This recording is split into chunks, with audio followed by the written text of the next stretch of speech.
What is up? Welcome to the NBA Rundown, brought to you courtesy of Run Pure Sports and Run Pure Bets. I'm your host, Astaire, joined today by Tyler Hicks, and making his NBA Rundown debut, Chris Randone. Chris, so happy to have you on the show, sharing your NBA knowledge. How things been with you this holiday season?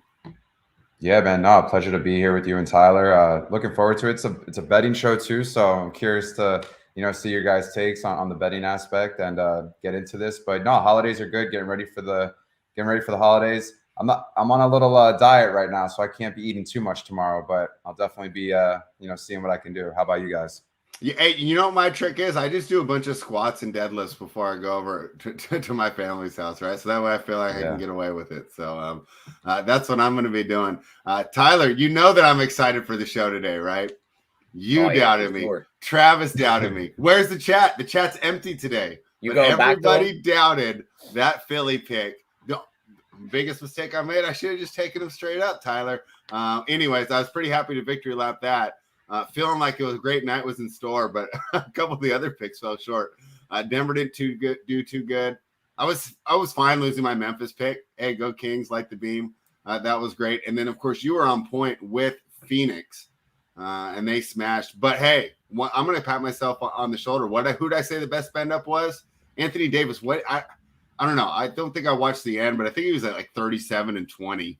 He finished with like 80-some fantasy points. I had him. Yeah, I mean, he crushed. I don't think he looks that. Him and Russ is not a bad combo. No, that actually combo fits really good. I'm always gonna go back to what I told you before the season when everyone's like, "Oh, he's made of glass. He's made of glass. He's never gonna be as good as he once was." It was his first full off season where he was able to rehab and actually sit down and take a break for longer than 3 months. Now you've seen what he came back and he could finally do. I mean, Buddy's still playing like he's still a top 5 player in the league. Might not be in that top 5 conversation right now because of the last couple seasons, but plays the whole season like this, he's right back in that conversation in my eyes. From what I'm seeing, he defers to LeBron too much. It looks like a completely different player out there. Yeah, and LeBron's got to go ahead and start. I know he's said it in interviews before, but seeing what he's able to do now, it's actually been pretty exciting for me. As a Lakers hater, I don't like to see it, but I think it makes the league better. If he's a better player, because it almost looked like he was going to be getting washed up at only 30 years old. So excitement for the Lakers, but still nothing around him. I mean, that's even worse than that Pelicans team he was dragging around, right? So yeah, that's what we saw last night. But let's get into tonight. Hold on, I got to log into my bookmaker. They log you out if you're not in there for 10 minutes. Chris, did you have any thoughts on the NBA last night before we dive in? I mean, Paul Reed, it's really tough to, really be upset about it because, I mean, if you played him or Harrell, I think it was, a smart play just based on what I saw, and I knew that they would eat in each other as far as the rotation and wouldn't be on the court possibly at the same time. I just kind of shied away from it. So as far as like taking down any significant money, it just wasn't happening because I didn't have Paul Reed. However, though, there were other areas that definitely, went off. So I was okay with that. But, tonight's a little bit different story because it seems like the public wants to go ahead and go back to the table with Paul Reed. And it's interesting because he's not as optimal as you would think, given the negative leverage he provides tonight if everyone's going to go on him. So Harrell could be an interesting play tonight and do the opposite of what maybe took place last night. Yeah. And Fred, didn't Harrell play for the Hornets at one point too? Yeah, it was what, 2 teams ago or last year? There's like remember. 4 games. Mangone's gonna love like 4 guys because of the revenge angle. I think what is it? Detroit plays Utah, so you got the Bogdanovich revenge. You got that revenge game. I believe there's 2 more on the board. Herter's going back to Atlanta. Like you have a couple on the board. So I always wonder about revenge when they leave on. Like, for example, Herter. But I think it's still one of those things, like, those are your boys in the locker room. Like, just competitively. Like, you want to put it on them and just get some trash talk. But I think Herter's pretty happy to leave, right? He wasn't going to get any minutes. And now he's, like, got a featured role. So I don't think that they did too much. I see our guys in the chat, Richie Smalls, reminding everyone, hit that like button. Remember, Tyler and I are here Monday through Friday on the NBA Rundown. Unless it's a holiday like Thanksgiving, you'll miss us tomorrow. But, hey, we still got content on Run Pure Sports. They're going to be going live before the games. So make sure you're subscribed to the channel. You'll be notified. And hey, we talked about it yesterday with Travis, right, Tyler? 3-game NFL slate. I think that's a lot of fun. and I can't wait to navigate that. But before that, we're going to do the NBA today. We're going to start with the Minnesota Timberwolves, who are -2 in Indiana, taking on the Pacers. Total of 237. Wow, it's a pretty high total. Tyler, we'll start with you. I haven't finished the numbers yet, but from what I've seen so far, they're going to tell me to take Indiana. I don't know about that. I know Indiana's been playing well, but look at the teams they've been beating.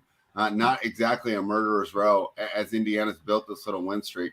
Still, they have to be happy with what they're building there between Tyrese Halliburton, and now they just nailed another draft pick with Benedict Mathurin. Miles Turner wants to be traded, but he's still playing for the team. Team looks pretty good. It'd be interesting center matchup tonight there. Of course, they are at home at the Field House. What are your thoughts on this one, Tyler? Yeah, I like Indiana here. I like them outright. I think they win this game. I mean, you talk about them not beating anybody. Is Minnesota really a good team? I don't think so after what we've seen to start this season. Maybe they get there, but I'm not banking on it happening right here. And you look at who they beat recently in that 4-game winning streak. Cleveland, who doesn't look the same recently. Orlando, Philly, and Miami, who were all dealing with injuries at the time. So they're not really all that impressive either. Indiana's been on a good streak ATS. Give me them to win the game outright here. All right. So they also match up well in the front court. Like, you see Minnesota go against teams with two bigs that they really can't match up with. Turner can get down there with Gobert and hold his own. And then they could put Jalen Smith on Cat, and he could chase him around the perimeter. So they match up pretty well there. And Halliburton's going to eat Russell apart in that backcourt. As Minnesota has been playing better lately, and part of that has been the play of D'Angelo Russell. Chris, when you're looking at this game, first of all, are you going to bet it? And if not, how do you approach it from a DFS perspective? If I were to bet this game, I will say I'm opposed to maybe, Tyler and kind of, because I think basically what I'd see here is Minnesota is actually, coming down as far as, potential, right? They're starting to look at least somewhat decent, in my opinion. From a DFS standpoint, their prices are all down, so you could play them individually if you want. I do like his take on Halliburton. I think Halliburton is going to eat tonight. He's always someone that you can go to as far as DFS is concerned. And then outside of that, I think the interesting thing for DFS would be Miles Turner. If Isaiah Jackson is out, that's a huge bump to Turner. Isaiah Jackson usually comes in. He's usually the sub, so you could give him a few more minutes as far as the rotation for Turner. And Turner's actually been eating in a lot of games. And, with the big men for Minnesota, you could see Turner play a little bit more as well. So I think the Isaiah Jackson Q tag, if he does end up being out, I think is huge. I think it also plays into Jalen Smith. Jalen Smith is so hard to figure out. He's very volatile. He's had amazing games, and then also he's had duds. And there's also been moments where, he's not in the closing rotation. There's been moments where he doesn't play at certain moments where you think he would. So I think, you could take a flyer on him, though, because of the upside that he does have.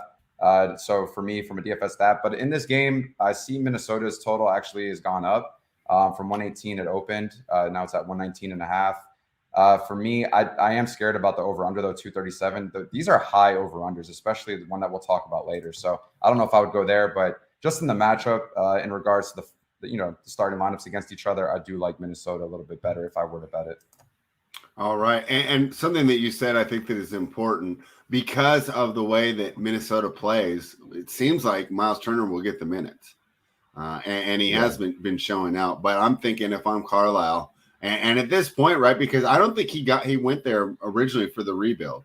When Carlisle took over as the Indiana coach, his idea was he was going to finally unlock Sabonis and Turner. Halfway through the season, he said, hey, I can't do it. Get rid of one of them. We end up with Sabonis out here in Sacramento, and, of course, we're pretty happy about that.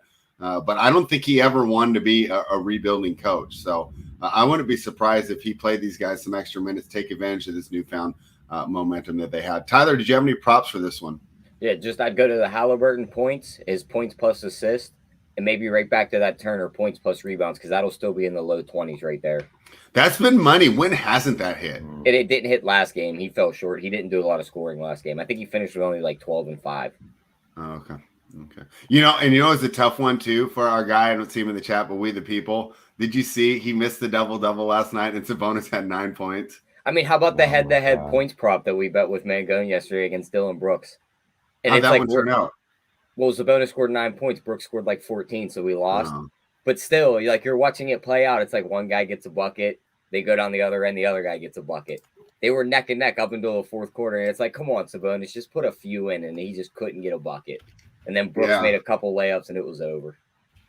Well, yeah, we ended up Kings ended up getting it home, so we were pretty excited for that here in Sacramento. And I'll tell you what, I lost that bet, but I was happy to see that happen. Let's move on to the next game. The Philadelphia 76ers and newfound juggernaut Paul Reed are +5 in Charlotte, taking on the Hornets, 214.5. And I understand this would be a typical lit down spot there. And Tyler, one thing that I did, we talked about when we were doing the NFL playbook, and we both had the game on last night. We talked about the Simmons revenge, but we didn't think that, hey, most of these Philly guys probably want revenge on Ben Simmons too for quitting on him last year. And I thought that was evident. You saw that him and Niang getting into it. They were really scrappy and physical with him. And you could see towards the end, they were really celebrating and not just getting the win, but it felt like beating Ben himself. There's still a lot of personal animosity there. And we know that, technically they're professionals and they're supposed to get up for every game. But after being on TNT, big stage, big moment, big opponent, now you go to Charlotte to take on a team that, let's be honest, hasn't been good. I mean, they're like the kings of the East, right? I mean, they're never good. They're always in that 30-win range. They get a couple good players, but they're not able to really consistently put things together. Sixers are catching 5 here. I don't like Charlotte as a team, but I feel like it is a let-down spot for the 76ers. What are your thoughts, Tyler? Definitely a letdown spot for them. If I were to bet this game, I'd take Charlotte. But we talked about this yesterday with Man Gun Spread. We don't bet Philly games anymore just for our own mental health. So just going to stay away from this one and watch it as a fan. That's fine. Chris, are you going to get involved in this from a betting aspect, or is it just DFS here? This is probably just a DFS for me. We were talking about it a little bit before the show. Paul Reed obviously went off last night. A lot of people are going to go back to him tonight. A little bit of just a different situation. I do think Plumlee is a little bit different than when it comes to kind of what he saw last night. Obviously, Ben plays the 5, but he's more of like a stretch 4. But Nick Claxton's like not that good defensively. That whole team is not good defensively in regards to the Brooklyn Nets. So, but Charlotte does struggle against the front courts. So, this could be another night where he can eat. But as far as a leverage standpoint, if you wanted to play the opposite, Harrell's not getting any ownership tonight. And so that could just be something where if Harrell ends up, having a night compared to last night, which Harrell was on track to actually eat last night. In the first 5 minutes of the game, he was going off and then just was a complete dud. So I'm not sure how that'll look tonight with the rotation. So if you're wanting to have a leverage play, Harrell could be it. Paul Reed's going to be the highest owned player on the slate. But from a betting standpoint, I don't think, without these injuries, with these injuries going on and everyone off, it just kind of scares me. I think Charlotte probably routes them, to be honest with you, especially coming off a huge win last night. Yeah, it just seems like a tough spot. I'm running the numbers right now. It shows a slight edge for Philadelphia, but it's funny, Chris, we talked about baseball. Let's take a quick detour. I've always maintained that you can blind bet baseball off a model. You can just run the model, not watch a game, not do anything. And I just don't think it's that way for the NBA or the NFL. And I think this is an example here of tonight where you can't do that because you have to be aware of the situation of Philadelphia really coming off a big emotional win. Did you feel that way? Do you agree with me about baseball? Do you think baseball is a little just more plug and play, use the numbers, and NBA is more situational? Yeah, there's a lot more variance in NBA, believe it or not, compared to baseball. Baseball is pretty set and standard, and the data is way more consistent. Everything's kind of sporadic, especially in today's NBA where people take time off to rest. So there's not the consistent amount of times people are playing. Rotations are changing. You also have the fouls, right? That also changes on a day-to-day basis in regards to the rotations and who comes in and then the injuries and subs. So yeah, it's a lot different. And I think, like last night, they were 10-point, were they 10-point dogs last night or 9.5 Philly? I got them at 7.5 early. I don't know what it closed at. Tyler didn't move while I was running around all afternoon. I think as high as it got was 8. It only moved another half. Okay. Yeah. So it's still a big underdog. And obviously they kind of just ran the table in the second half as well. After Tobias came back, I thought Tobias broke his ankle or something. This dude comes back and then ends up just going off and almost gets there for his price point in DFS. So tonight, is that emotion still there? Did the adrenaline come down? It just, I don't know. I just don't see it. All right. So it sounds like we're in lockstep there. Tyler, any props on this one? No, nothing else in that game for me. All right, let's just move on. So I got a bunch of them. I'm trying to get these numbers in right now so I can talk about them. The Portland Trailblazers are +8 here in Cleveland, taking on the Cavaliers. Total of 214. Tyler, you talked about it before, though. This Cleveland team isn't looking how they were at the beginning of the year. This is another one. My projections are going to say to take Cleveland, but I've been loving Portland lately. I feel like they've absorbed the loss of Damian Lillard effectively. They have the scoring to go ahead. And, they miss his leadership towards the end of games, but they can stay close, especially in these games with these bigger spreads. My projections are telling me to take Cleveland, but I'm leaning Portland. I almost feel like these are just too statistically driven, and we're not missing a good matchup here. But are we worried that Portland doesn't have the size to match up with the Cavaliers? Yeah, a little bit, but what they do have is the scoring in the backcourt. They could definitely match that with Cleveland. And this total seems really short to me, 213.5. I can see both these teams getting into the 110s, 115s.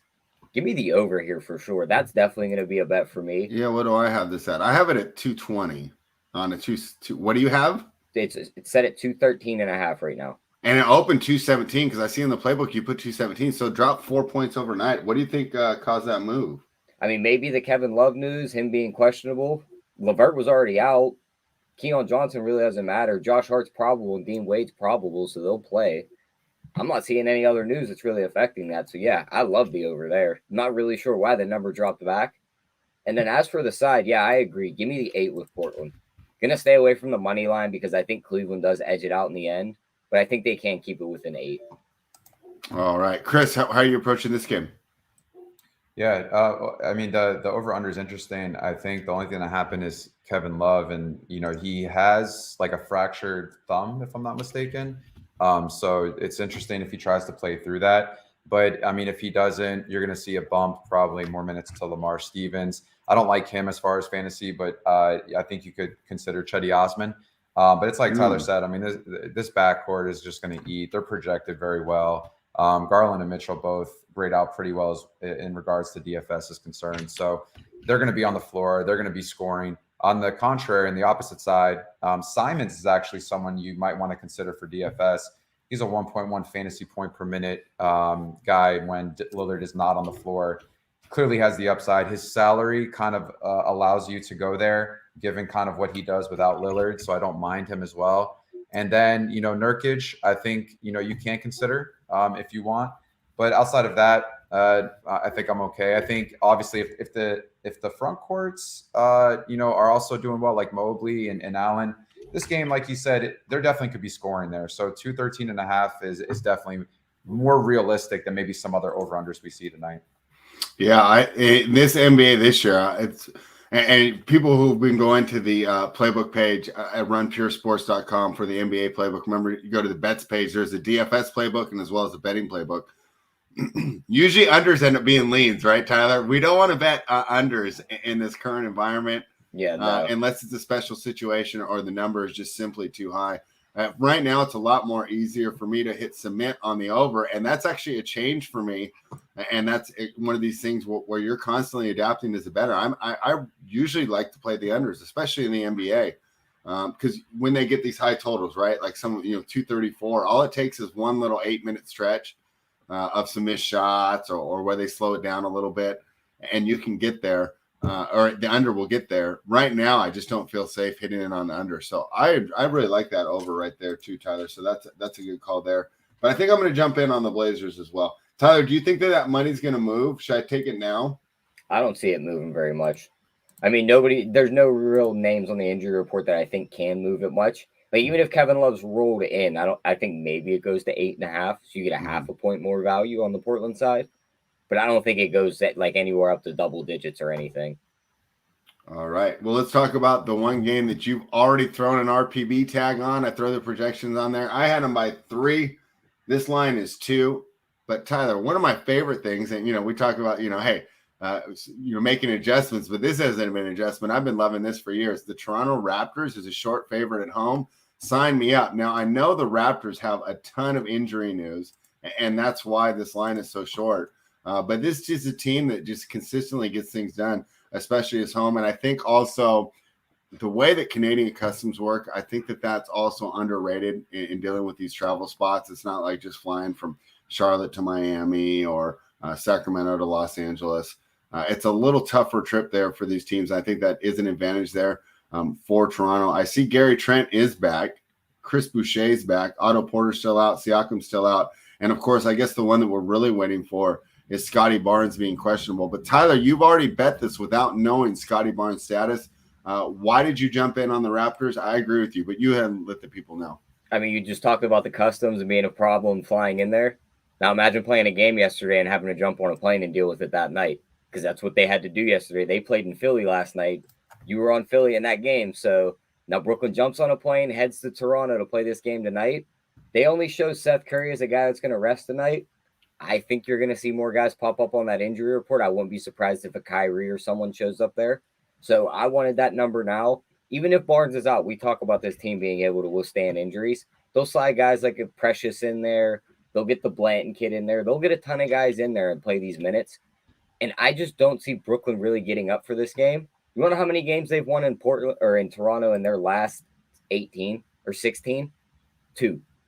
They just don't translate well to Toronto. We know the Raptors are a tank at home.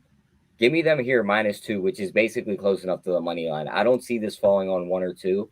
I think they get in there. I think they beat them by double digits. So give me the Raptors. All right. And Chris, of course, this is tough because this is an early look show and we don't have the news. But boy, that Scotty Barnes Q tag probably is one of the biggest pieces of news that we'll be waiting on this slate, right? Because if he's out, that's going to open up all types of Toronto Raptors in the value spot. What do you think? Yeah, there'll be some usage, also more usage to Van Fleet and Trent, which you don't mind that when it comes to DFS perspective. From a betting perspective, it's hard for me to want to go Toronto, but yeah, it's also hard for me to go Brooklyn. And, Brooklyn's just falling apart, man. But you would think that at some point that this team has to at least get some form of momentum, but I just don't see it right now. They looked horrible last night. Their defense is horrible. Their offense is horrible. Outside of Durant and maybe, some moments of Kyrie, I just don't see it happening right now. Essentially the most consistent player outside of these guys has been Royce O'Neal, believe it or not. And I mean, that's a stretch even saying that. So, I mean, for me, I like Flan Fleet. I like Trent and even OG, is a great, DFS play tonight as well. So, but when it comes to betting, for me personally, I'd probably stay away from it because I think a lot of people might go Brooklyn too and think that this is a spot where they can get it done. And I don't think that's happening. Yeah, I like Toronto a lot here. I agreed with Tyler. Tyler threw that in the Discord last night, and I went to check if that was available offshore. Bookmaker didn't have it up last night, but I already got it this morning. Let's just say Barnes is out. Is OG the highest owned person on the slate? Is that where you go, or do you go Trent? I mean, how do you approach that if how do you feel about the route of just taking all 3 of them and stacking this game? Because that's where all the usage is going to go if he's out. Yeah, well, first, I don't think anyone's going to outdo Paul Reed or Milton when it comes to ownership. But okay. OG's also 7,600, so he's not like a guy that you can automatically say, oh, I can fit him in. Van Fleet's 7,800. So these guys do have price tags that you have to make decisions on. So currently right now where it stands, you have Van Fleet at like 14-15% projected ownership and OG's getting about 10 or 11. So that could differentiate based on Barnes news. But since they're already getting ownership at this price point, I'm assuming that it could probably teeter a little bit more higher into the 3 or 4% more for each of them. And if not, Van Fleet could probably see 30% ownership, believe it or not. You're right. And when it comes to navigating that late news, there's no one better than the crew on the final countdown. And of course, they just listed Curry out. Steph or Seth? Seth. I'm just waiting to see if anything else comes across. Let's see if that line moves.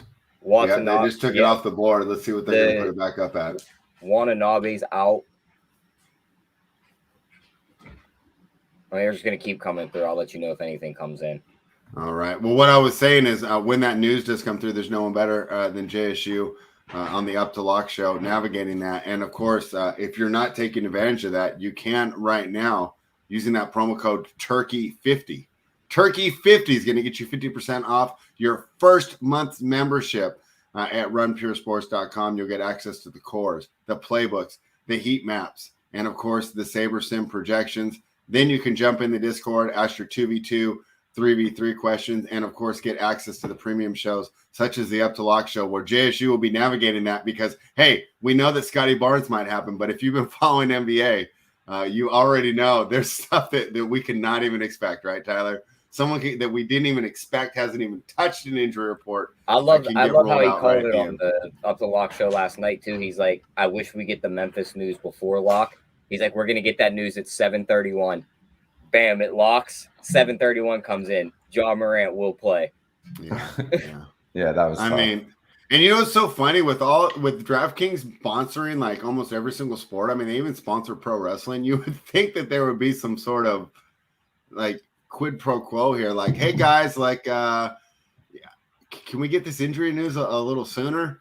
But that has yet to happen. So I know guys like should they make that a rule? Should they make that a rule in the future, like for future seasons? Don't they do that with the NFL? Don't you have to have your injury report? Yeah, they made it for the rule for the NBA. I haven't seen anyone ever get punished for it. Silver made that a rule last year. They were supposed to announce their stuff by like noon. Yeah. All right. So, anyways, we love the Raptors there. We're going to jump in there. And, of course, Chris outlined some of the best DFS plays in that game. Tyler, what's up with this game? The Washington Wizards are +2 against the Miami Heat. And, of course, as of late, the Miami Heat have had a disaster of an injury report. Let me see what we have here. I think the entire rosters on both teams are on the injury report tonight. Yeah. I mean, I don't see how we're really going to accurately handicap this game. I mean, Monty Morris, Bradley Beal, Hachimura, all Q tags. Bam's green, but it says probable. Okay. Yeah. Hero, Gabe Vincent, Dwayne Denman are all questionable. And Tyler, we've talked about how much Hero means to this current Miami Heat offense. They're just not finding ways to score otherwise. This one's really tough to handicap right now. I don't really know what to do with this game, even like on the if-then statements, because there's so many moving parts. Do you want to just throw it out right now? I mean, I don't want to really bet this game until we have the news. What do you think? Yeah, throw it out right now. One funny stat, though, I've seen in Washington games, I think it said they're 12-0 in games, or their record's undefeated. I don't know the exact number. But when Kyle Kuzma scores more than 20 points, when he doesn't score 20, they've lost every game. Oh, wow. He's an important part of that team, you know, and this is why I always railed against giving Bradley Beal that contract. When Porzingis and Kuzma get involved, the team seems to run better. Yeah, and Beal's not even half the player he was when he was putting up 30 a game. Yeah, I still can't believe they gave him that contract. But hey, that's the Washington Wizards for you, right? Them and Charlotte, right? They're just a commitment to mediocrity. Chris, how do we approach this game? I mean, there's so many moving parts. Like, what do you expect? And like, what are some if-thens? Like, if Bradley Beal's out, is Kuzma a smash? If Tyler Hero's out, do we load up on the Heat? What are we doing here? Yeah, I mean, it's an ugly total. I mean, it's just hard for me to even kind of like this game from a DFS perspective. If we see some guys out like Beal, obviously Kuzma gets a bump, Porzingis gets a bump in regards to usage. On the flip side, if Hero's out, obviously I think people will go Lowry again. I don't see why they wouldn't. And then, you know, Bam is questionable. He might play. If he doesn't, Jovic once again is probably going to get ownership, and then even Highsmith. But Highsmith also has a Q tag. So this whole team is decimated right now. You know, they have a 210.5 total. It's just not something that I like to go towards in regards to the pace is going to be slow. I just can't see this from a DFS perspective, especially with like so many other games that we have tonight, so many other areas that have higher totals, higher pace, better value plays as well. So it's probably a no for me, to be honest with you. Even if like let's say all 6 of those guys are ruled out, are you going to go here for value? Yeah, I mean, you can. It's just, it's not like the sexiest game, to be honest with you.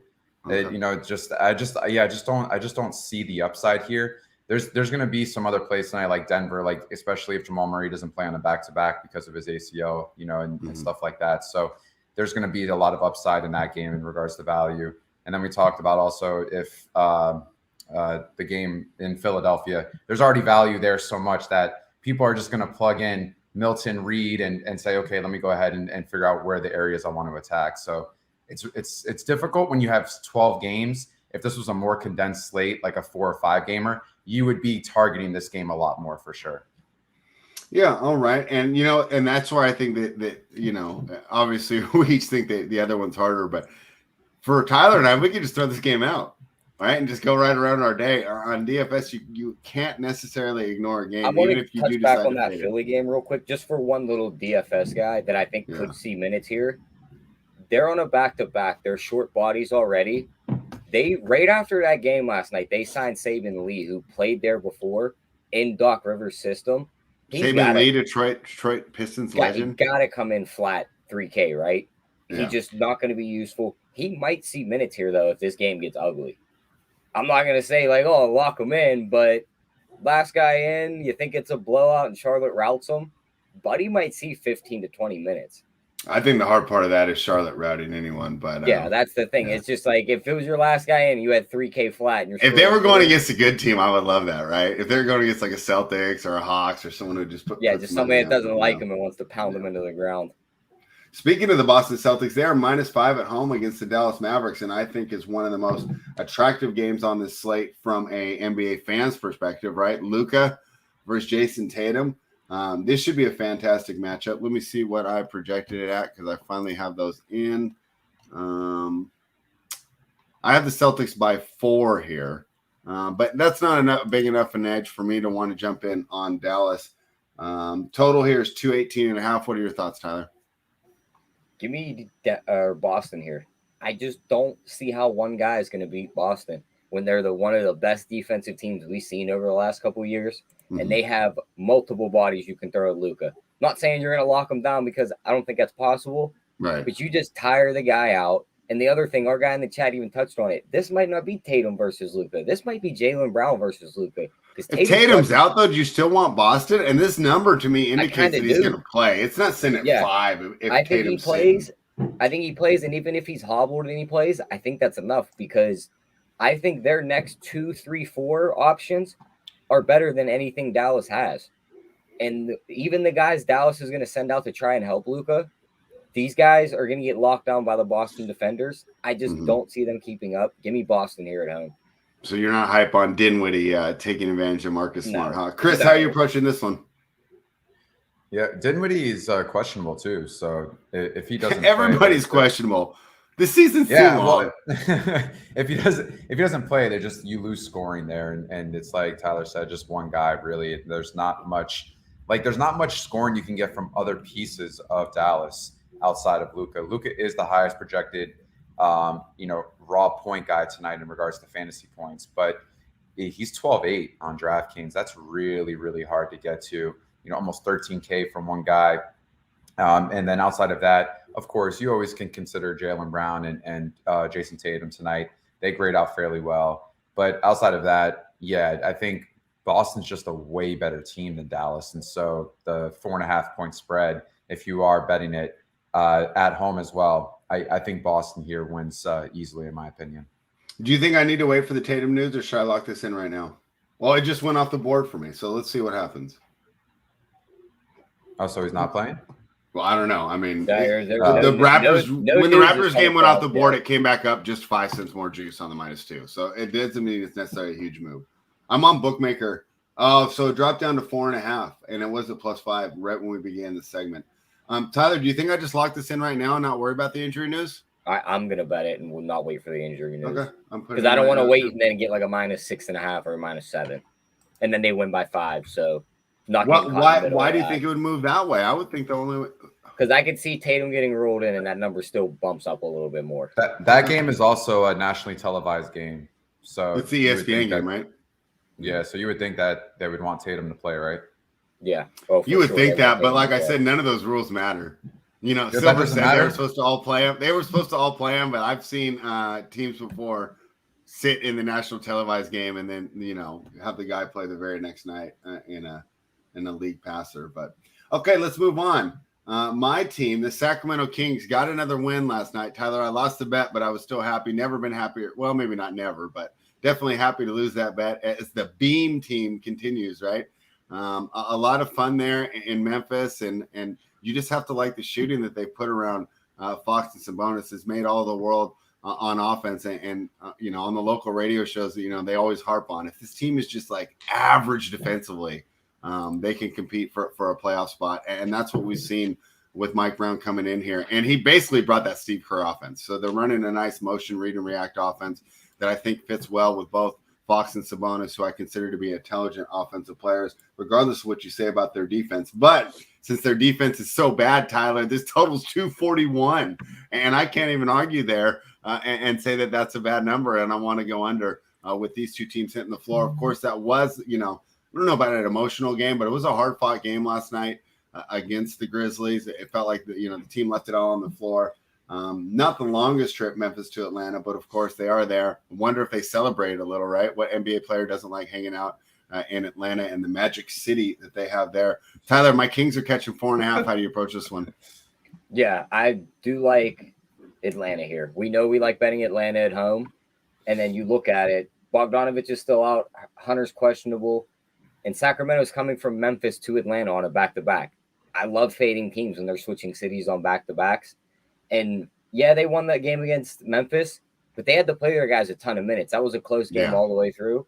It wasn't necessarily emotional like the Philly game, but it was hard fought, right? I mean, they were out there giving their all, and it was fast-paced game. One of these guards is going to have their way with this Sacramento backcourt, if not both of them, because De'Aaron Fox plays no defense. Whichever guy he's matched up with, if it's Trae Young, if it's Murray, that guy's going to go off. So definitely like both the guards props tonight on the Atlanta side and them to win the game. Chris, total 241. We have to have interest, right? Yeah, I'm looking at it. There's really no interest from the general public from a DFS standpoint outside of Trae Young and Murray. Trae Young's getting about 20-ish ownership in regards to DraftKings, and then Murray's getting just under 13, it looks like right now, projected ownership. When you go to the other side on Sacramento, everyone's in the 1% percentile, which is a little bit interesting because 241.5 is a huge total. But from what I'm seeing, no one's really believing in that as far as from a DFS standpoint. So that also makes me curious, is this the end of the run for the Sacramento Kings? And, is it that game last night, what I think the last minute and a half of that game, it must have been exhausting because they kept having to foul. They kept having to go back and forth. So the extra minutes were there, obviously guys playing, having a little bit more run. I think the winning streak comes to an end tonight. I think Atlanta handles them. All right. That'll be one other thing I noticed out of that game last night that I just want to touch on, spread, because I love watching it happen. Mm-hmm. John Morant walked up behind Malik Monk when he was shooting free throws and told him don't miss. Yeah. But he drained them both. John Morant goes down the other end to shoot the free throws, tie the game. Guess who does it the first one? Misses it. Don't think that wasn't making the rounds in all the group chats. Yeah, all my group chats, right? I got some. When I watched that come off the rim, I was like, "Oh, that couldn't happen to a better guy." Yeah. So, obviously Sacramento was pretty happy about that win. And you play Memphis and Atlanta, and you split from all the futility we've had for years. We're fine. So they've already kind of, And spread. We've asked every other guest that we've had on the show this question. We'll ask Randone it. Who you think's the better point guard, John Morant or Shai Gilgeous-Alexander? Uh-oh, there we go. Oh, God. Currently, right now, I'd probably say SGA. See, he's on my side. I like it. All right. Here's our guy, right side Clyde. He says, I'm not saying it doesn't matter, but saying these guys are tired may be overused considering they're in pretty good shape. Yes, that's true, but the lack of sleep matters and the physicality of the NBA game. I mean, even just, using your own example. Go ahead. You can't really rest much when you're jumping on a plane and switching cities. Like, you don't go back to the training facility, get rubbed out, lay down, the trainers come in, deal with you, you go home, sleep in the hotel, come back to the next game. You're on a plane cramped up in seats, onto the next city, get there. Maybe the trainers look at you for an hour before you go in a shoot around. So these guys don't get rest on these back-to-backs in different cities. And there's even like a reason that guys that do weights, just to look good, they usually go every other day because your body does need that rest. For my example, right, on Thursday, I'm going to go out and do a bunch of squats and deadlifts and then go eat a bunch of food. If I went out there Friday, I'm not going to hit nearly the same numbers, regardless of whether or not I want to. Maybe there's, 10 people watching me and I want to impress. We had another quarterback that got benched this week, fellas. Who? Davis Mills got benched. They're starting Kyle Allen. Yeah, and so the idea there, and I know this is an NBA show. They're drafting one of the guys. That's what. Well, and they want to see how the team looks, right? If they're still, if they can do it with Kyle Allen, then they know that it's not Davis Mills' fault. If he's just absolutely terrible too, then they say, well, hey, what did we expect from him? So he's saying cardio for days. Yeah, it's just tough, man. And let's be honest, in this new generation, they didn't run around for 12 hours a day like we did when we were young. They got a bunch of fun stuff to do inside, right? I mean, I had Space Invaders, right? You can't dork on that like you can Call of Duty. So let's talk about Denver Nuggets, who are -3.5. They're in Oklahoma City taking on the Thunder. Tyler, I have an idea of where you're going to go here, right? Are you going to go against the Nuggets again? I mean, and first of all, how many times when's Big T going to ask for the link to defend his team? We're just sitting here slandering the Nuggets every day. Big T's silent out there in Kentucky. I mean, can we call those empty stats last night, spread? What did he put up? 29, 9, and 12? Jokic? Yeah, but he still lost the game. I know he wasn't empty. I know he wasn't supposed to play, but yeah, you still lost the game. Did you see the end? What did you think of the idea of him going for the easy 2-pointer when they were down by 3 with like 8 seconds to go? I was surprised they didn't shoot for the 3. You got to shoot the 3 there. You put his ass under the hoop. He can grab the rebound over anybody on Detroit. Have Michael Porter run a screen with somebody. He shoots the ball. If it misses, Jokic grabs the rebound. Then you put the 2 in and maybe go from there or try and draw the foul. But as for tonight, I don't think either of those guys play. They're coming back off of COVID protocols. Not really sure if they were sick or not, but Murray's definitely sitting because of the ACL and the COVID protocols. But has Murray been that good? No. Bones is still questionable. He might not play. Ish Smith was rolled out late last game. He's also not going to play here, I don't think. Jokic isn't on this report, but I think he shows up. Give me OKC's money line here, spread. I think Jokic is going to play. Let me just throw that out there for right now. I think he plays. I don't think he does. Okay, we'll see. Someone will be able to victory lap that. Chris, how are you approaching this one? Any interest here in this game? From a DFS side, if these guys don't play, then yeah, I mean, I do probably give a bump here to Aaron Gordon because he grades out well. Bruce Brown, he will have a significant bump if both these guys are off. Bruce Brown's like a fantasy point per minute guy. I talked about it yesterday. He does it from all sides of the ball. He can rebound, assist, and even score. So if these guys are out, I think he'll have some more of the ball in his hands as well compared to other times with Murray and Jokic on the floor. And then on the other side, Giddey grades out pretty well tonight from a fantasy perspective. He's also garnering the most ownership in this game, followed by Aaron Gordon. And then the rest, no one's really taking part. So if you did want to play SGA tonight and you thought that there was a lot of upside there, you can get him at 3-4% ownership. He is pricey, 10.2K, but he's been having a hell of a season. He's been consistent. And yeah, I mean, if Murray's not in the game, I think he can eat. So for me, that's kind of where I would go. From a betting side, if Jokic and Murray are not playing, I'd probably go OKC money line. I don't mind that at all. I think SGA and Giddey are probably the better combo than probably Bones Highland if he does play. And let's just say Bruce Brown, right? So I'd probably take that matchup. So yeah, that's kind of where I would go. So yesterday I said I loved Anthony Davis as a spend up. I think SGA might be the one that I'm circling tonight. I think I might, try and find the value to make sure I can fit him in there. I think he's in tap for a huge night. And this game does have a total of 232. Travis is saying something about centers versus OKC. Should I pivot to Jokic if he's in there instead of SGA? Who do you think would be the better spend up in this game, Chris? Yeah, Jokic grades out very well. He also provides positive leverage tonight in a GBP format. So he's projected right now for about 53.5 fantasy points. Given his price tag, if he does play, and let's just say Murray's not on the floor, I could even see more usage going there as well. So yeah, Jokic would obviously be a great, probably, I don't know about sneaky, but he's not getting much ownership right now. And I don't know if he would either, considering kind of it's being a 12-game slate. And if that's the case, yeah, they do struggle against the front court. So that could be an optimal spot to have, Jokic in some lineups if you're playing like 20 or 150 lineups tonight. I don't mind that call whatsoever. All right. So that should be a fun game. Man, all these games are tipping early. For me, I'm on the West Coast, right? We're still in the 5 o'clock window for me, which is great. Hey, maybe I can get to bed early so I can be rested to do all that working out. Good for DFS too, because then most of the games will have the news on it. We're not waiting. Yeah, it is. And then there's only one late night hammer And of course, that one's got a ton of injury news as well. The Chicago Bulls are plus 6.5 in Milwaukee, taking on the Bucks. Total of 223.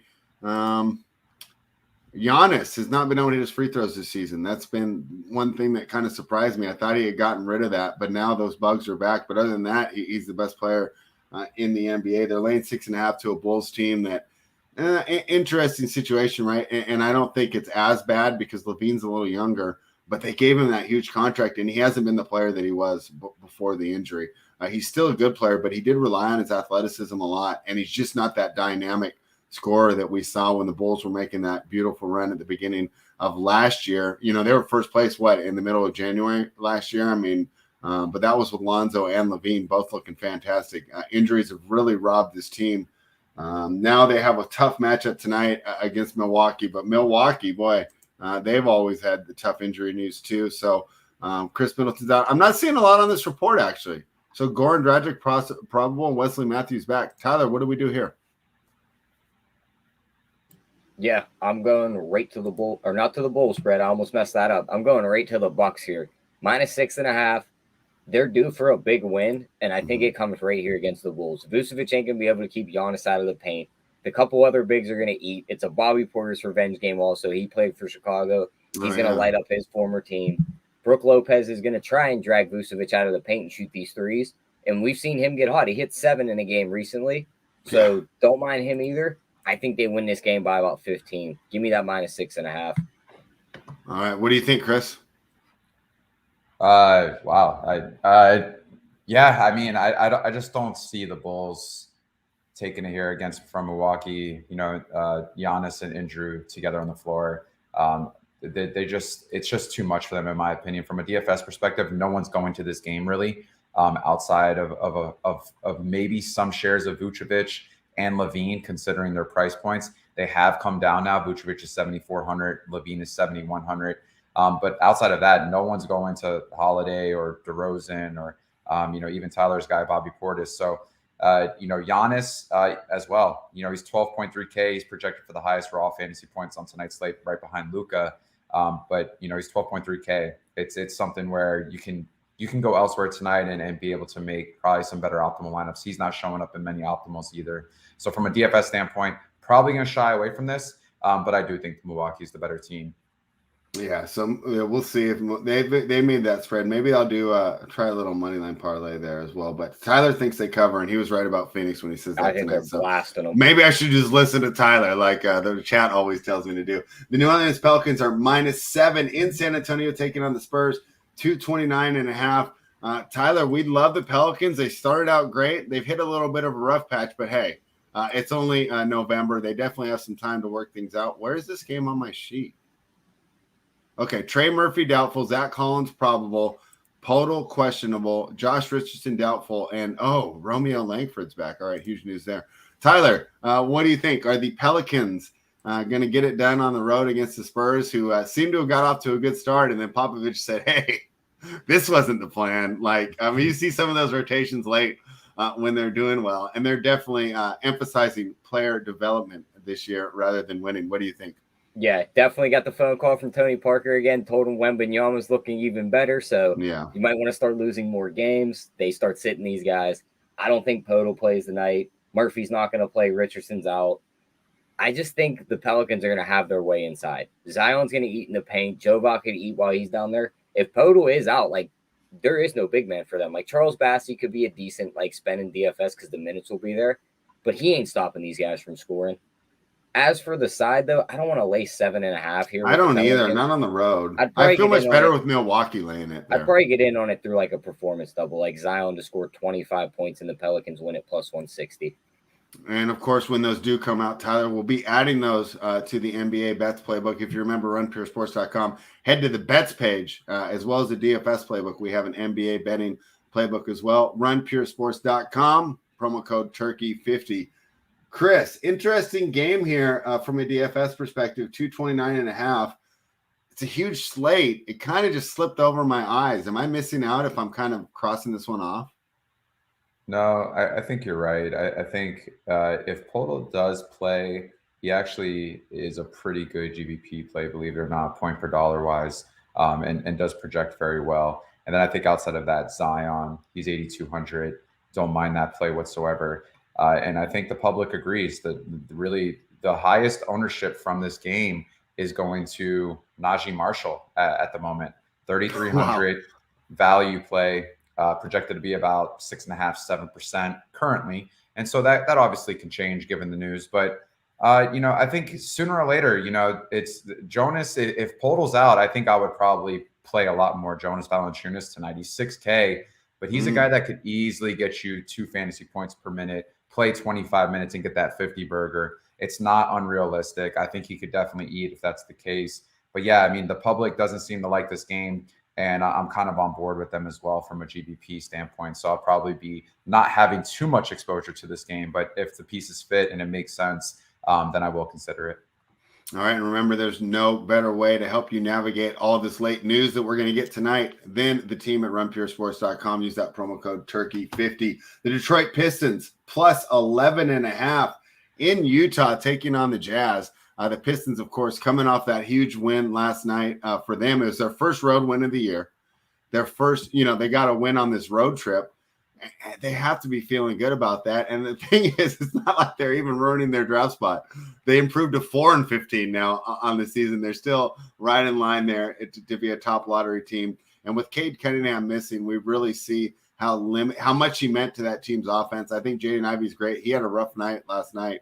And then you notice he went to the bench and they didn't close. They only closed with one starter last night.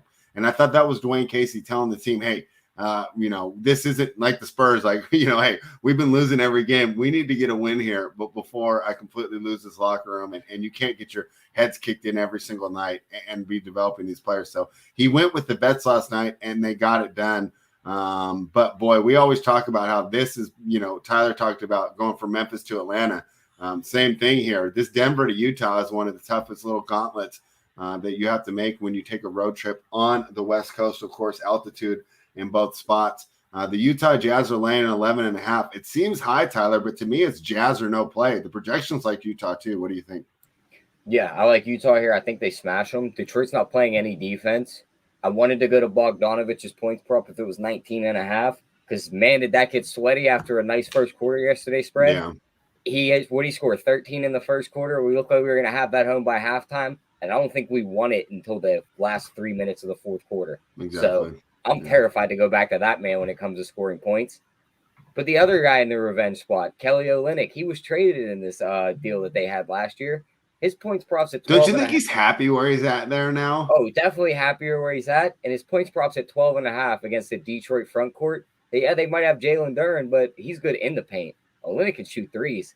He'll drag him out to the outside, and I don't think that's where he's going to be able to survive. So I love that over and a half on Olynyk's points. And I think they do beat this team by the spread. I think they beat them by about 13. And the other thing about Jalen Duren is he kind of, to me, is almost like the poster child for how tough it is for great rim protecting bigs to adjust to lifestyle in the NBA. And a veteran like Olynyk might be able to put him in foul trouble as well, just because he's got the talent and he's going to be awesome in 2 to 3 years. But you rarely see these guys come in. That's why it's so surprising that Walker Kessler's done so well. But I think that's a credit to his coaching and his teammates. I think maybe in a tougher situation, he would not have done so well. But, Jalen Duren could be in some foul trouble tonight, which would be an even bigger night for Olynyk. Chris, do we have any interest in this game? I mean, blow-up potential. Do we cross it off? What do you think?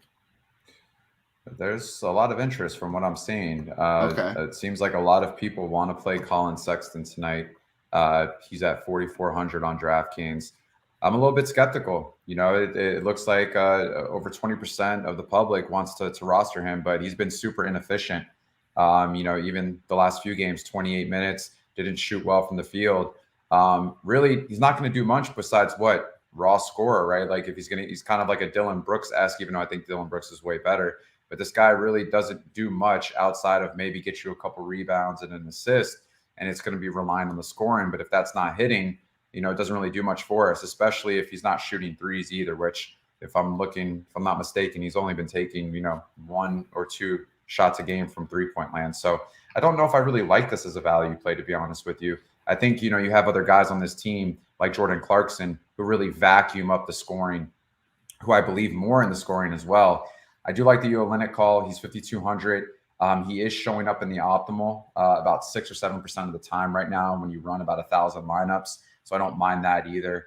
And then I think also people might play Talen Horton-Tucker at 4,300. He is showing up quite a bit. And I think that's because of his price point, and it allows him to kind of fill in, some other value holes that maybe you might need tonight. But I will say, I kind of think Detroit can hold its own here and move on with the momentum from last night.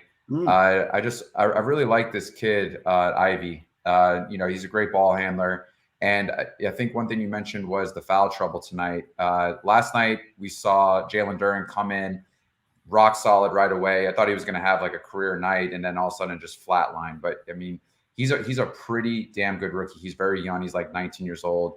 I like him a lot, though. I like his style of play. But, I'm not a firm believer in Utah right now. And, I think this spread is probably just a little too much. I think they're giving Utah a little bit too much credit. So I'm just going to see if they can follow momentum. And if it is from a betting side, I would take the points here with Detroit. Oh, interesting. Okay, well, that's fine. That's enough to keep me off Utah because Tyler and I are never running to lay 11.5, right?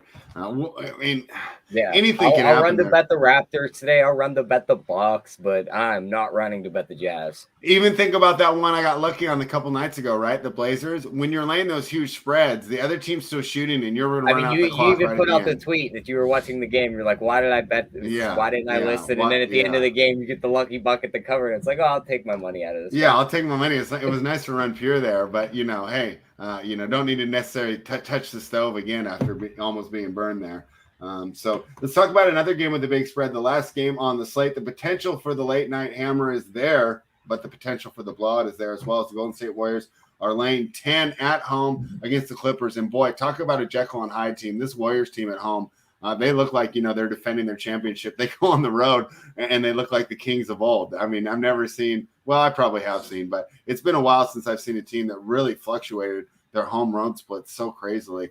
And that's the Warriors this season so far. You look at the injury report, it's a bunch of green for the Warriors. Draymond, Clay, Wiggins, Steph all back after taking some time off.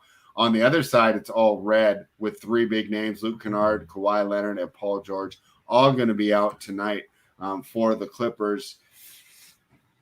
I don't want to bet the Warriors here, though. We just talked about not wanting to lay 10 points here, and I think this Clippers team is one of the deepest teams in the league, and I know that they can't compete for a championship without Paul George and Kawhi Leonard in there. But I think they definitely can keep it close. They have the depth to keep it going, right? You're just going to get some more minutes from the bunch of good forwards that they have. A little more Norm Powell, a little more Rocco, some Covington, a little more Zubac, who actually has a really good matchup here against the Warriors team that kind of has struggled against centers. And then, the interesting pairing that I don't really like, but I think one of them can go off tonight. You just never know who. It's Reggie Jackson and John Wall. But I think they might have an opportunity to get some good work in here tonight as well. Tyler, let's start with you. The numbers are going to tell me to take the Warriors. I'm not doing it. What do you think? Give me the Clippers plus the points here spread. I can't bet the Warriors minus 10. I mean, I know they play better at home, but they're 5-12 in their last 17 against the spread. This team just isn't playing good. Their main guys are back, but they're just not in it to blow teams out. It could happen if their shooters get hot. But I just don't think this team has it in them this year to just go out there, put their foot on a team's neck, and just blow them out from start to finish. This Clippers team is going to fight with them. They're going to be gritty. They always play this team tough. Give me the Clippers here plus the 10, and this might be a live bet later in the game on their money line if this is very close. All right. Now, Chris, one good thing we have going for us in this game is there's not really the potential for things to get messed up, right? If you want to play it, I think we're pretty sure who's going to play and who's going to be out. But are you going to fade this game, or are you just going to jump to the top of the leaderboard and let the people try and catch you, or do you have some interest here? DFS perspective, absolutely. I think I might shy away from the Terrence Mann ownership that he's garnering. He also might be one of the highest owned players on the slate tonight. He's 3,400. But it's different this year compared to last, especially with John Wall, in the rotation in the mix with him on the floor. Just like John Wall is obviously facilitating, but also he's taking shots as well. So I do like John Wall tonight at 5,800. I just wish he would get a little bit more of a bump in minutes. I think they are a better team with him on the floor. And I love the Powell call as well. He's 5,300. He grades out pretty well. But John Wall, given his price point and his projection tonight, he shows up in the optimal about 18, 19% of the time right now, given the circumstances. So, and he's not getting much ownership. So if you're looking for a guy that, in the late hammer, John Wall could be that scary. Guy. Are you scared to play John Wall? I kind of am. Yeah, of course. I think there's always risk there, especially on, a situation where, he could dud for you too, right? Wouldn't it suck to just have a great lineup and then you're counting on him and he snowflakes you and just kills you? I think what gives me confidence is George is not on the floor and Kawhi is not on the floor. So automatically that usage, those shots have to go elsewhere. And so I think that gives him more shots, especially more ability to shoot a couple more threes as well. But I mean, I'll tell you what, he's kind of doing it all, in regards to he's scoring. He's been efficient, in many games, 5 of 10, 6 of 11, 6 of 11. 6 of 12. So, the efficiency could be there, but he's dishing out a lot of assists and he's getting some rebounds as well. And if he can add his defensive skill set to the mix and he gets a few steals, that's a 30, 35 point game. And at 5,800, you're going to want that. So I don't mind that whatsoever. I just think tonight it's a good matchup for this backcourt as well. And so him and Powell can definitely have some upside there. And if they play at a higher pace, I think that bodes well for him and Powell. So I don't mind playing either one. In regards into a GVP format, if you want a guy for a late night hammer. On the other side, obviously, you could always go Curry if you want. He has a high projection. Wiggins as well. The public is not going there. So, people could also be scared of a blowout, which, that definitely could happen on any given night in this type of matchup with none of their stars on the floor for the Clippers. So, yeah, that's kind of where my stance is on that. All right, let me grab this question in the chat. This is from our guy Ryan. He says, "Is Price Pick covered in the betting package at Run Pure?" Our guy C-Web, thanks for answering, but I'll go over this. There are a good amount of Price Picks covered on the DFS side. If you remember, almost all sports. The same thing. Tyler in the NBA betting playbook. If you remember on the betting side, Tyler gives out props for every single game. Of course, we're betting that. Tyler's using the legal sports books. I'm using the offshores.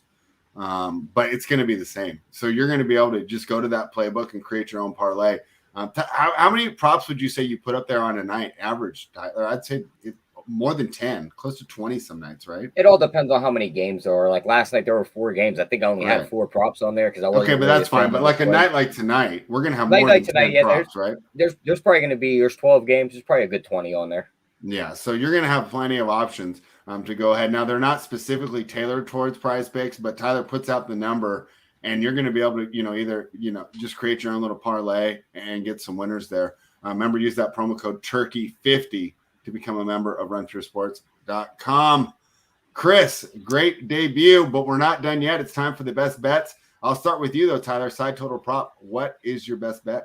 Give me the Toronto Raptors here spread. I think they blow Brooklyn out of the water at home. -2.5 is what it sits at right now. I'll take that. All right. He's taking the Raptors. Chris, I know that you mainly went over DFS, but we talked about every single game. There had to have been something that caught your eye. A side total prop will be your best bet for the day. Yeah, I'll go 2. I do like the Pistons with the points, and I like the under in the Sacramento-Atlanta game. Oh, wow. Okay, going under. But, hey, under 241, right? All it takes is one little lull. I mean, 240 – all it takes is one dead quarter, right? Yeah, 40-point quarter. It's not even a quarter. It's just a little need 5-minute spurt. A couple dead minutes. Yeah. That's all you need. 5-minute spurt, or one team gets a 5-point lead and starts dribbling things out with like 3 to 4 minutes to go. Yeah, right. And you got one team that's dribbling till 20 seconds. 20 seconds to the shot clock before they're really getting things going, and the other teams may be pushing and not putting up the best shot. So there's so many ways that an under can get home on a 241. I'm going to go ahead and take the points with one of my favorite teams to bet on this year, the Portland Trailblazers, who are catching 8 in Cleveland. I just like the way this Portland team is constructed, and I think they have a great chance to keep it close against a Cleveland team that is still kind of adjusting after that hot start to people in and out of the lineup, and maybe, some higher expectations than they were expecting. So there you have it. That is the NBA rundown, brought to you by RunPureSports.com. Promo code Turkey50. Guys, give us the like. I haven't pushed it through the show, but we always appreciate you guys giving us a like. Share it with your friends. Drop it in a group chat. Before you end the show, Spread, we got to get Randone's opinion on the next 3 games coming up tomorrow. What are you thinking? What are your picks for tomorrow? Hold on. Let me switch the banner. Sorry to put you on the spot. Let me switch the banner. We're talking touchdowns real quick. You don't got to go too in-depth. Fire off your 3 winners. Who do you think wins? Bills smashed the Lions. Okay. It's just not. They also got to stay in Detroit. I do love that as well. They got a good feel for kind of the game environment in regards to the dome last week. So Lions just don't have enough, and Bills need to also have a bounce back spot. Even though they won against Cleveland, they look terrible at times. So this is the moment to regroup against the horrible defense. Love the upside there. I actually Cowboys. I 9.5 is a lot, man. I'm taking the Giants. I'm taking the Giants. At 9.5. I just think with Barkley, I think what's going to happen is they'll be able to stick it within either 3 or 7 throughout the end of that game. And I think Barkley is a key factor with that. I also think Daniel Jones's legs can also be a contributor here in that matchup. And then in the Patriots-Vikings, got to go with the Vikings here, especially in a bounce back game, 100%. So my 3-team parlay is going to be the Bills, Giants, and Vikings. And then I even like to tease that as well, the same type of parlay, Bills, Giants, Vikings. All right, there you have. Boy, getting those Giants up to what, 15 and a half there. Way up there. Yeah. All right, Chris. Well, great debut. Hopefully we'll be having you on from here on out every Wednesday. Usually we go at 1 p.m. Eastern. We switched the schedule today, though. Any words of wisdom for the people before you head out of here? No, great show, great advice. I listen to you guys, so I'm gonna have to do a couple parlays too now. So that's gonna be probably my new Wednesday. My Wednesday ritual is do parlays as well as DFS slate. So we'll see. I'm hammering those Portland Trailblazers. So you have my conviction. All right. Well, we really enjoyed having you on today, and we're looking forward to doing it again next week. Tyler and I will be off tomorrow. I'm going to be out there lifting some weights, getting an appetite going. All right. And then Tyler, are you going to be here on Friday for the show, Tyler? I may not be. I'll let you know tomorrow. Okay. But regardless, I'll be back with AP. And of course, we will be doing Talking Touchdowns. So the next time you will see us, we'll be on Friday, 1 p.m. Eastern, Talking Touchdowns. We're going to preview the rest of the games on this NFL weekend. And then, of course, at 2 p.m. Eastern, we'll go live with AP. Definitely looking forward to that. Guys, if you missed anything, of course, you can find all our thoughts. We have a bets playbook for the NFL and the NBA. Check that out on runpuresports.com and Run Pure.